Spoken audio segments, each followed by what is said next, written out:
Merhabalar kıymetli izleyicilerim ve takipçilerim. İlnur'un Mutfağı kanalıma ve mutfağıma hoş geldiniz.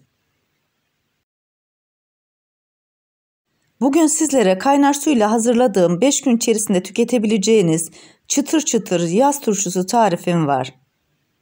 Eminim sizler de denediğiniz zaman bu turşuya bayılacaksınız. Tarifime başlamadan önce kimin nereden izlediğini bana yorumlardan yazarsanız değerli takipçilerimin nereden izlediğini öğrenmiş olurum.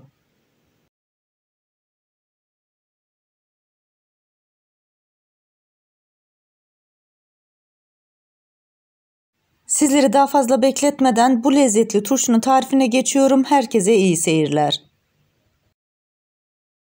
Tarifimde 2 kilo salatalık kullandım. Salatalıkları güzelce yıkadım ve süzdürdüm.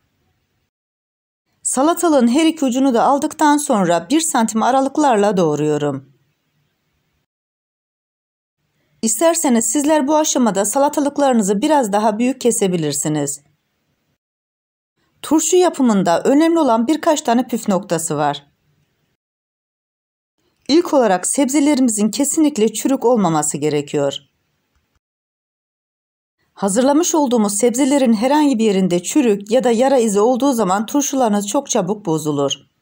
Bütün salatalıkları bu şekilde doğradım. Tarifimde 3 adet havuç kullandım. Havuçları da salatalıkların boyutunda kesiyorum.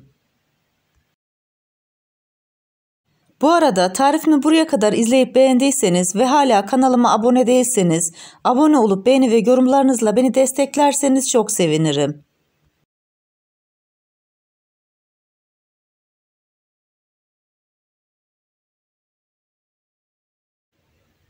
Tarifimde 125 gram acı biber kullandım.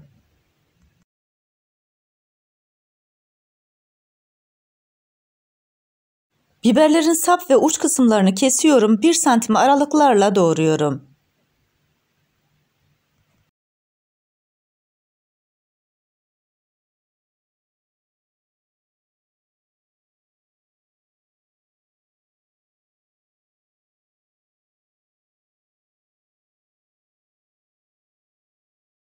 ...125 gram Arnavut biberini de güzelce yıkadım, suyunu süzdürdüm. Onun da uç kısımlarını ve sap kısımlarını kesiyorum.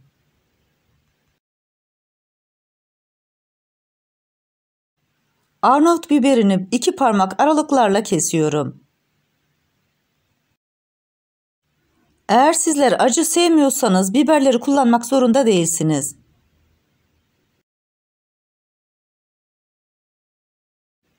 Bu tarifimde 3 baş sarımsak kullandım.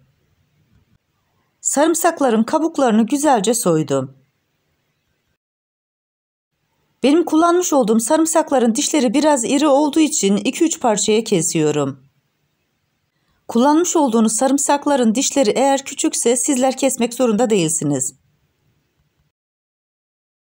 Bu arada tarifimde kullanmış olduğum bütün malzemeleri videomun altındaki açıklama kısmında ölçüleriyle birlikte paylaşıyor olacağım. İsterseniz oradan da bakıp faydalanabilirsiniz.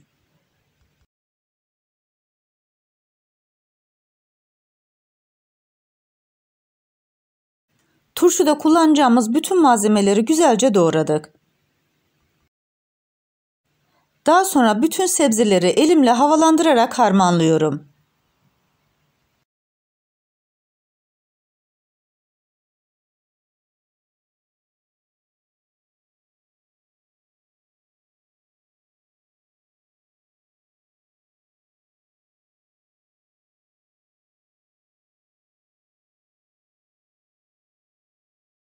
Hazırlamış olduğum bu sebzelerle toplam 4 adet 1 litrelik kavanoz doldurdum. Kavanozları güzel bir şekilde yıkadım ve kuruladım. Hazırlamış olduğum kavanozu alıyorum, ağız kısmına huniyi yerleştiriyorum. Daha sonra sebzeleri kavanozun içerisine koyuyorum.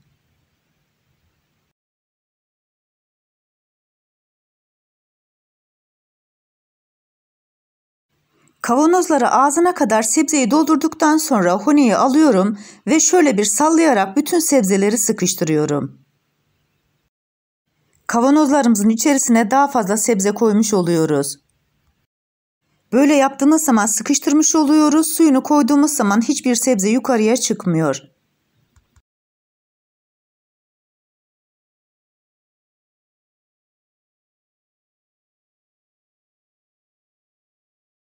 Bu arada tarifimi buraya kadar izleyip beğendiyseniz sosyal medya hesaplarınızdan arkadaşlarınızla paylaşarak bana destek olursanız çok sevinirim.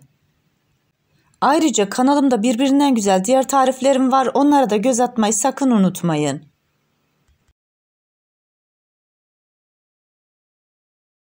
Diğer taraftan da ocağımıza arıtıcıdan aldığımız suyumuzu koyduk, kaynatıyoruz. Turşularımızı yaparken kesinlikle ya arıtıcı suyu kullanıyoruz ya da hazır su kullanıyoruz. Musluk sularında klor olduğu için turşularımız daha çabuk bozulacak. O yüzden sizlere tavsiyem sizler de hazır su ya da arıtıcıdaki suyu kullanın. 4 adet 1 litrelik kavanozumuzu doldurduk. Her kavanoz için 1 yemek kaşığı salamura tuzunu kullanıyoruz. Bu aşamada her zaman söylediğim gibi kesinlikle ince tuz ya da sofra tuzu kullanmıyoruz.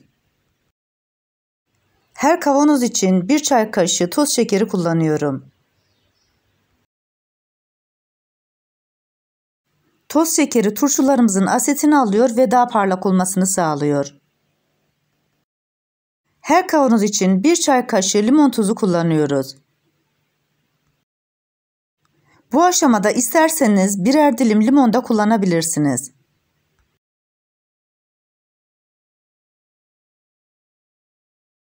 Her kavanoz için 1 çay bardağı elma sirkesi kullanıyorum.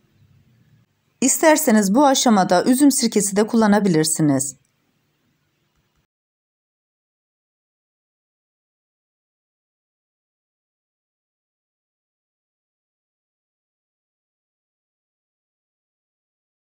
Sirke koyma işlemini de bitirdikten sonra artık suyunu koyuyoruz.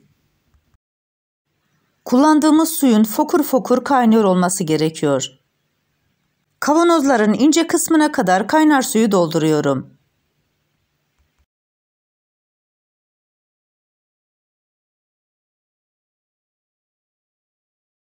Tarifimde 4 adet defne yaprağı kullandım. Her kavanozun ağız kısmına defne yaprağını yerleştiriyorum. Defne yaprağı hem turşularımıza çok güzel koku veriyor hem de çok güzel lezzet veriyor.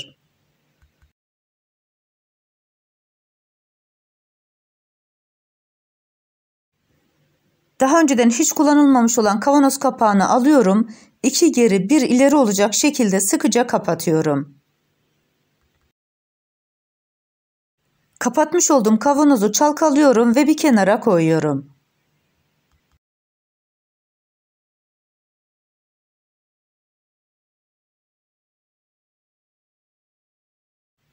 Bütün kavanozların hepsini aynı şekilde 2 geri 1 ileri olacak şekilde kapatıyorum.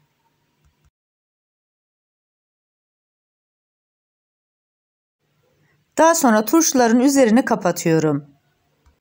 Bir gün boyunca bu şekilde bekleteceğim. Ertesi gün kavanozların üzerini açıyorum. Güneş görmeyen serin bir yerde 4 gün boyunca bu şekilde bekleteceğim. Bir günde bezin altında bekletmiştik. Toplamda 5 günün sonunda turşularımız hazır olacak.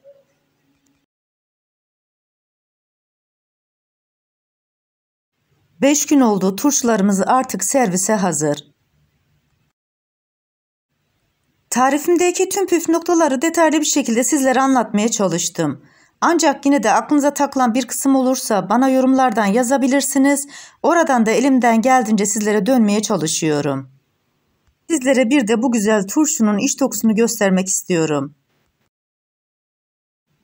Turşuların suyundaki berraklık hala devam ediyor. Üstelik içerisindeki sebzeler de kütür kütür oldu.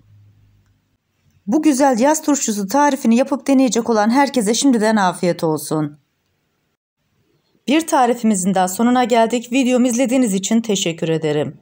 Bana destek olmak için tarifimi beğendiyseniz beğenmeyi, abone değilseniz abone olmayı, yeni tariflerimi izlemek için bildirim zilini açmayı, tariflerimi sevdiklerinizle paylaşmayı unutmayın. Her şeyin gönlünüzce olması dileğiyle hoşça kalın, afiyetle kalın, Allah'a emanet olun.